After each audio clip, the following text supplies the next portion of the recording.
আসসালামু আলাইকুম রহমতুল্লাহ বারকাতুহ। দর্শক শ্রোতা, স্মরণ আপনাদেরকে লোকেশন দেই। লোকেশন হলো পঞ্চগড় জেলা তেঁতুলিয়া থানা বোয়ালমারি মাঝিপাড়ার ঐতিহ্যবাহী দ্বীনি শিক্ষা প্রতিষ্ঠান হযরত আবু হুরায়রা রাদিয়াল্লাহু তাআলা আনহু নুরানি ও হাফিজিয়া মাদ্রাসা।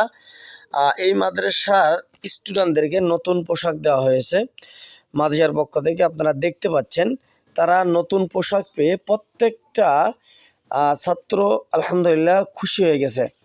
তো এই পোশাকগুলো যাদের মাধ্যমে মাদ্রাসায় এসেছে আপনারা দেখতে পাচ্ছেন, তারা প্রতিনিধি পাঠিয়েছে। আমরা কি কাপড়টা সঠিকভাবে তাদেরকে দিয়েছি কি দিয়ে নেই, প্রতিনিধির টিম এসেছে এটা যাচাই করার জন্য। আলহামদুলিল্লাহ তারা এসে সব কিছু পজিটিভ পেয়েছে। তো তারা ছাত্রদের মুখে হাসি দেখে তারাও আলহামদুলিল্লাহ পর্যাপ্ত পরিমাণ খুশি হয়েছে এবং শেষ পথে যাওয়ার সময় মাদ্রাসাটাকে আশ্বস্ত করে গেছে যে মাদ্রাসার সুখে দুঃখে তারা পাশে থাকবেন এবং অবশ্যই তারা মাদ্রাসার দিকে নেক নজরে তাকাবেন। তো আপনাদের কাছেও আমি আকুল আবেদন করব, আপনাদের শুধু এই প্রতিষ্ঠান নয়, আপনাদের আশেপাশে যে দ্বীনি প্রতিষ্ঠানগুলো রয়েছে আপনারা সকলে দ্বীনি প্রতিষ্ঠানগুলোর দিকে নেক নজর